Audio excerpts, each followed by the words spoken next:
Welcome to the Immigrant Entrepreneurs Podcast, episode 28. My name is Alina Warwick, and I'm super excited to chat with Nirit Rubenstein about her journey to success.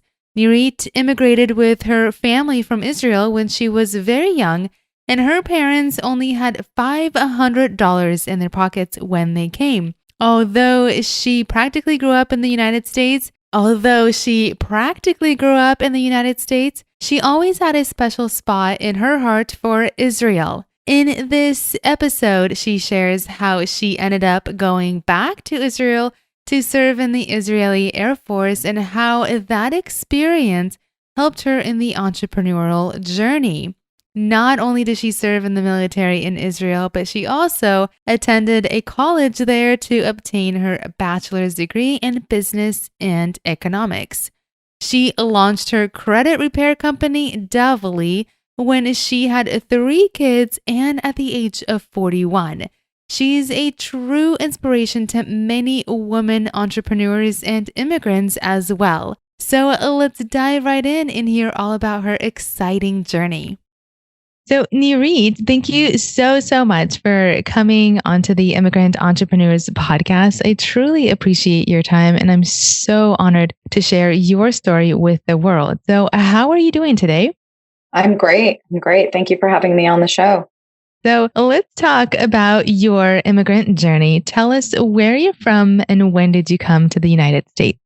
So I was actually born in Israel, and when I was 4, my family migrated to San Diego, California, and lived there for about 14 years, and then moved back to Israel at the age of 18 to serve in the Army. And I went to college out there, and I ended up living there for about 8 years before relocating back to the US. So although you were not living in Israel, you had to serve in the Army at 18? I didn't have to. I wanted to. Obviously, Israel's a huge part of my heritage and my culture, and I'd never lived there as an adult. So I figured if I'm ever going to want to live there as an adult, being in the Army is such a big part of the culture there that it's probably something that I should do. And I decided to go and volunteer and serve my 2 years. I gave up on the opportunity to go to top-notch colleges in the US on scholarship in order to do that. Wow, that's amazing. And so for the listeners that don't know, I know when I was in Israel, in the Israel Army, you have to serve for 2 years, regardless if you're a male or female. Is that right? Well, it's actually 2 years for women and 3 for men.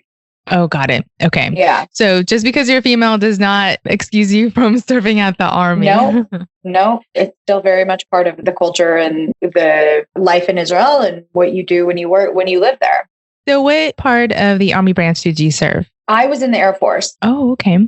Yeah. And so what was it like transitioning from growing up in San Diego, living here for most of your early adulthood life to going back to Israel? What was that transition like? It was really hard. I mean, I was definitely at that point an American. I mean, Israel was a huge part of who I am. My parents are Israeli. We spoke Hebrew at home. My parents refused to talk to us in English when we tried to speak with them in English. And all of my visits had just been visiting there and going to see family. I'd never lived there. And so I would say a pretty big culture shock to go from kind of the calm and respectful culture of the US and move to a place like Israel where it's just very intense lifestyle to live there, very intense day to day. So it was a pretty big culture shock.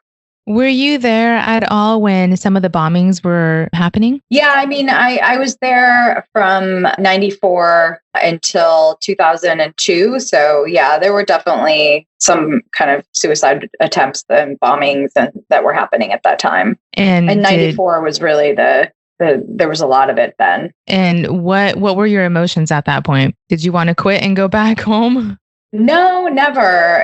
It's such a resilient culture. I think it speaks a lot to being an entrepreneur. It just makes you want to fight harder. Like when you feel like someone is trying to eliminate your entire, country and is challenging who you are as a race, it makes you want to fight even harder to fight that.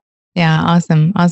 So tell me a little bit about the struggles, if you remember any, when you first immigrated at 4 years old. And I know I came here at 4 years old with my family too from Russia. So I want to hear your side. Yeah, we actually have when I was reading your profile, a lot of different things in common. So for me, we came to the US. My mom was 9 months pregnant with her fourth child. Oh, And wow. so my parents didn't speak any English, and they came to the US with $500 cash in their pocket. And my dad was a very talented electrical engineer who could pretty much fix anything, but he had a really hard time finding a job. He also had a hard time running an apartment, getting a credit card, doing all of those things because he didn't have an established credit score, which is, we can kind of talk about how I'm now in that field. But so, my parents struggled a lot. I mean, I don't know that I appreciated how much they struggled. Now I hear my mom talking a lot about how, once a month we would get McDonald's, and that was like the big treat of the month, and a lot of hand-me-down clothes. And she would buy chicken that was really kind of gross, and she spent hours cleaning it before she cooked it. And my mom talks a lot about the challenges. I, being 4, didn't really appreciate any of those. And then my dad eventually couldn't find a job. I couldn't find anyone to kind of give him a chance. So he ended up going to an electric repair shop and telling them, I'll work for free for 2 weeks. Then if I can't do the job, then just don't pay me. And he ended up being their top technician and eventually taking over the business. In the end, that was kind of what had made my dad very well off financially, was assuming that business and growing it. And my dad's been an entrepreneur my whole life. And what about your mom? My mom she's always been a teacher. So she had her own daycare in Israel. And then when she came here, she worked as a teacher for a variety of different daycares. But she was basically a homemaker for most of the time when we were in the US. And where did you end up picking up English? Was it similar to, my parents dropped us off at grade school and said, all right, there you go. Exactly. Off you go.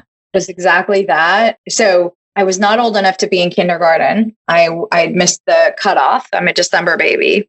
Okay. So my birthday is 12/12. And so my dad deleted the 2 and made it January of the same year, and essentially making me 11 months and 30 days older than I was, and put me in kindergarten because kindergarten is public and you don't have to pay for it, whereas preschool you have to pay for. And so I remember being in kindergarten and not understanding a word of English. And I remember the kids laughing at me because, to me, they were like speaking Japanese. I didn't understand what they were saying. And I remember just kind of being like, why are people laughing at me? I remember the times where we were bullied because we would be walking home from school. We were like right around the corner from the school. So we would walk home, and a lot of times we would just run home because we knew these kids were going to be outside waiting for us to bully us because we had, broken English. And like you, we had no idea what's going on. But it taught us a lot of lessons. So I'm glad that we went through that. Nirit, before you tell our listeners about your company, tell me a little bit about the path you took. And did you try to go into any other fields before starting your business? Yeah, I actually was fairly industry agnostic, been very lucky. I've worked for really, really good companies, and I've tried a variety of different roles within those companies that has really turned me into an overall general manager that knows how to handle a variety of different kind of responsibilities within an organization. And so I started my career at Amdocs, which is a large tech company in Israel. They relocated me to San Jose when they bought a small CRM company. And I got recruited by Salesforce pre-IPO. And that to date is by far the best company I've ever worked for. I was there for 5 years. And then I went to business school and transitioned into consumer packaged goods marketing, and then worked for, at the time, Del Monte Foods. They owned Meow Mix and Kibbles and Bits and Milk-Bone, and I worked on some really big brands. And then I moved to LA after having my second child to be closer to my parents who had moved back from Israel to LA, and moved to LA and took a job with Green Dot, which is a large prepaid debit card company, and worked my way up to be an executive with that company. And then from there, took a job being CEO of a private equity-backed credit repair company. And that's kind of the impetus for Doubly. I took a small hiatus where I went to work for, between the CEO credit repair company and Doubly, which is the company I founded. I was recruited by one of our investors in that credit repair company to be chief operating officer of his much larger corporation called Nextiva. And that's what relocated me to Phoenix, but I realized about 6 months in that I was much more passionate about starting my own business. And I decided to leave that company and start Doubly. So I have a few questions. So what did you study in school? So my undergrad, I did in business and economics at Haifa University. And then I went to business school and got my MBA. Got it. So was there a point in your life where you were working at these corporate companies and you said, okay, I'm going to quit and start my own venture? Was there something that you can pinpoint to an experience, or tell me a little bit about that?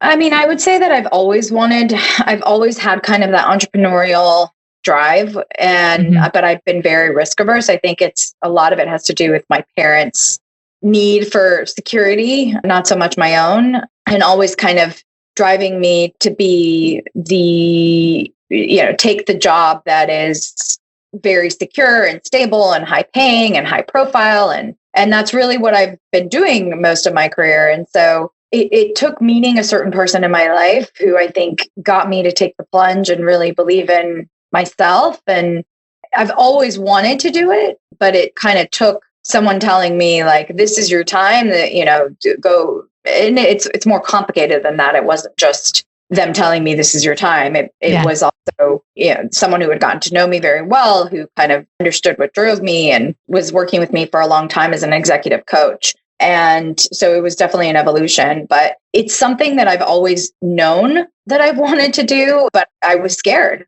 because it was, I was always making really, really good money. And it took a lot to walk away from that, especially, when I did, which is having 3 kids and big mortgage and all the things that come with that. And did you start your business on the side, or did you just quit and then just go full force? Yeah, I quit and went full force. I was my co-founder and I were gonna start the business after the credit repair company, but that's when I got very aggressively recruited to be the chief operating officer and had a lot of money thrown my way, and eventually kind of was drawn to that offer. And I called up my co-founder about 6 months in, and I said, "Hey, I think I made a mistake. I'm tempted to start the company." And he said, "Yeah, let's do it. Let's go for it." So we went all in. That was April 2018, and we've never looked back. Awesome. I love that. I love it.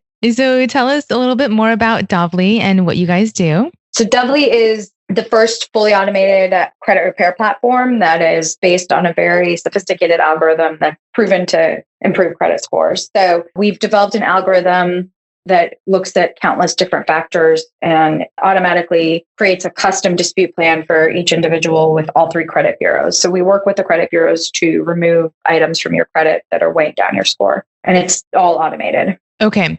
So this is for like anyone that comes to looking for a credit repair service, and you guys are the very first point of contact? Well, about 70% of the US population need the service. So it's a major problem in the United States. There's lots of errors and inaccuracies and items on people's credit that weigh down their score. And when you don't have credit, and then it becomes very difficult to do anything. You can't get an apartment. You can't rent a house. You can't buy a car. You can't get a cell phone.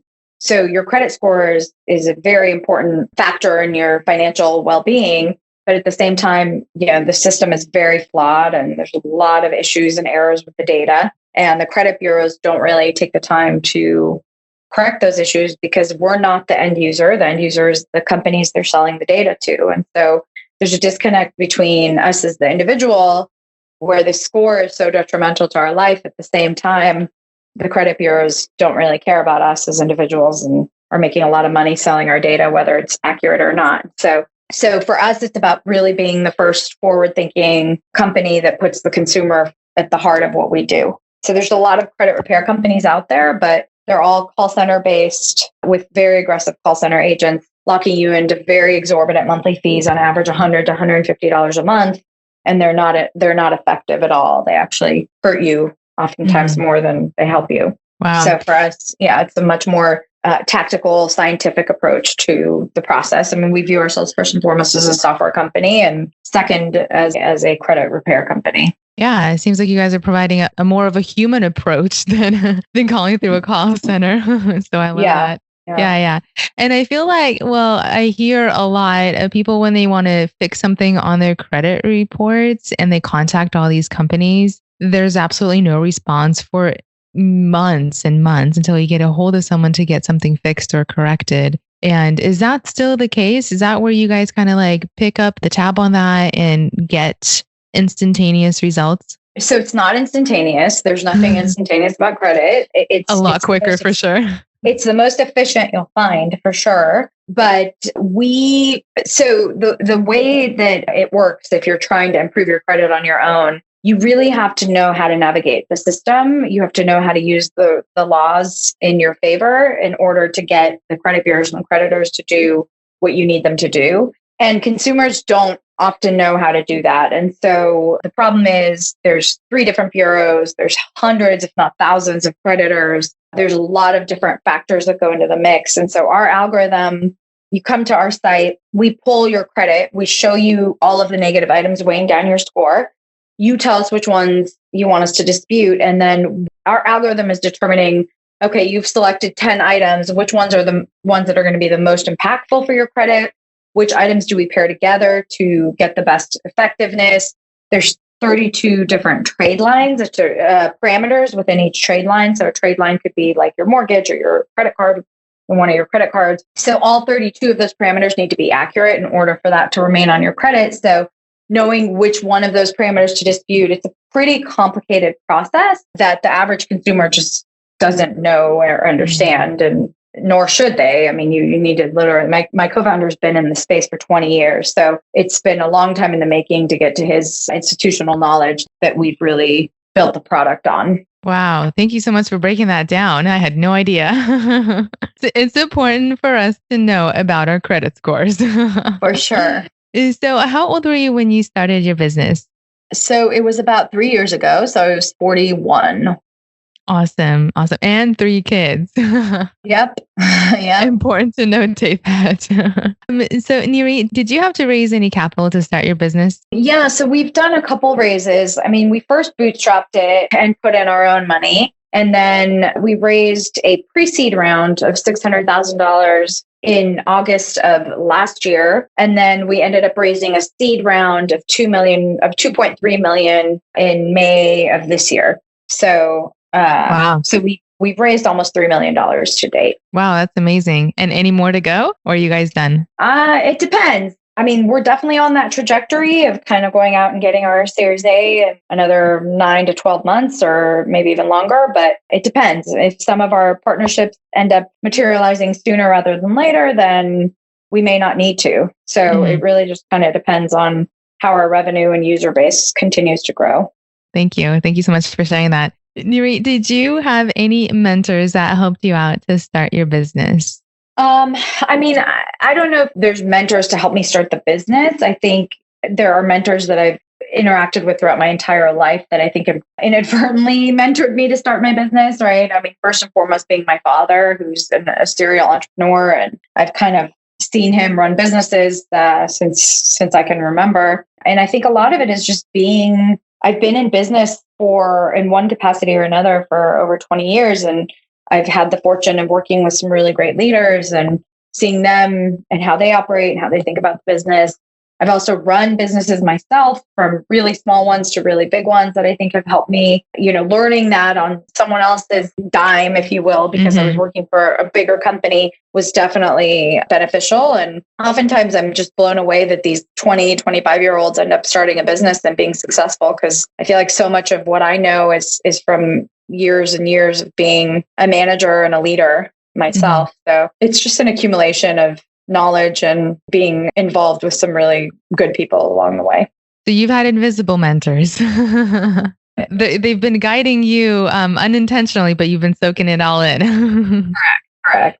Yeah. And there are, I mean, I really believe in networking. I think it's very important. I take the time to meet anybody who's willing to talk to me or anyone who wants me to mentor them, because I just believe in paying it forward. And I believe that you always can learn something from people. And so it's definitely something that helps. I take a lot of meetings and calls and ideas and talk to a lot of different people. I mean, now as a mentor, as one of our advisors I meet with on a regular basis, who's a great mentor. And I also have an advisory board that we meet with that are phenomenal mentors. So we've got a whole lineup now of people that can help us with various things that we need help with on the business. I totally agree with that. Mentors help us in many, many ways, and we can't do this all by ourselves, right? No, definitely not. So, Nirit, where do you think you got your entrepreneurial drive? I know that you've mentioned you kind of always had it at the back of your head, but then also you've had your father who was an entrepreneur as well. So you saw him, take a volunteer job and then eventually taking ownership of that business. So where do you think you got that entrepreneurial drive from? Definitely my dad. There's no question about it. He has been, he's someone I look up to and admire. And, he's definitely one of my idols and someone my whole life I've been trying to please and make proud of. And so, seeing him and seeing his journey as an entrepreneur, it's been second nature in my house since as long as I can remember. So it's definitely from my dad. I love it. So I'm really interested to know, how do you look at failures and how do you overcome them? So I know it's cliche and everyone says it, but it's true. It's really true. Failures are where I've learned the most from. I actually really love to fail. I think you learn a ton, and it's when you fail more than once on the same thing that you need to be worried. Make the same mistake once, don't ever make it again. But every failure I've had in my life has pushed me to drive harder towards something else and has made me much better at whatever it is that I'm trying to do. And so, I really, really do believe that failure is a blessing. My mom says, when one door closes, two windows open, right? It's not, It's about being able to see the opportunity and knowing when to move on. I absolutely love talking about failures because a lot of people see the positives of being an entrepreneur, but they don't see the negatives. And I love touching on the fact that, hey, failure in our lives it's okay. It's okay to fail. And here's why. And you're just shown proof that you're excited about failing. Yeah. So that's refreshing to hear. Thank you.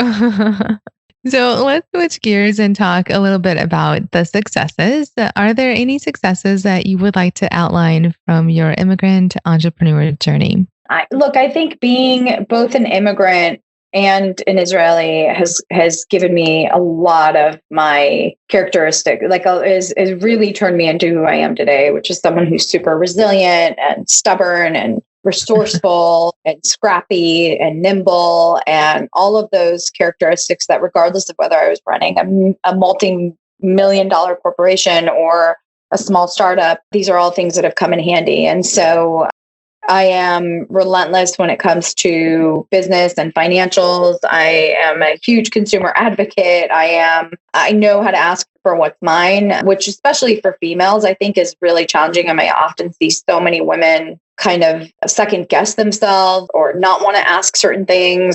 A man will ask first and then kind of prove themselves, whereas women have to prove themselves and then ask for what they want. And it's just a very different kind of way of thinking. And I think that confidence and respect that I command has a lot to do with being an immigrant and being Israeli. It's a combination. But I can tell you, I love hiring immigrants. They're the best employees ever. They're so loyal. They're so hardworking. They're so not entitled. They're so humble. No ego, that's the culture that we really strive for at Dovely, which is just a flat organization where we have a ton of respect for each other, a lot of camaraderie and teamwork, no egos, hardworking. Everyone rolls up their sleeves and does what's needed to be done, whether it's low level or high level. And a lot of those characteristics are present in immigrants. I think immigrants bring a lot of different cultures together, and that's so much diverse and brain power put into one room. That's right. Fabulous. Amazing. So looking back at your entrepreneur career and knowing what you know now, would you want to change anything or do anything differently? No, I really wouldn't. I think everything I've done has led me to the point where I am today.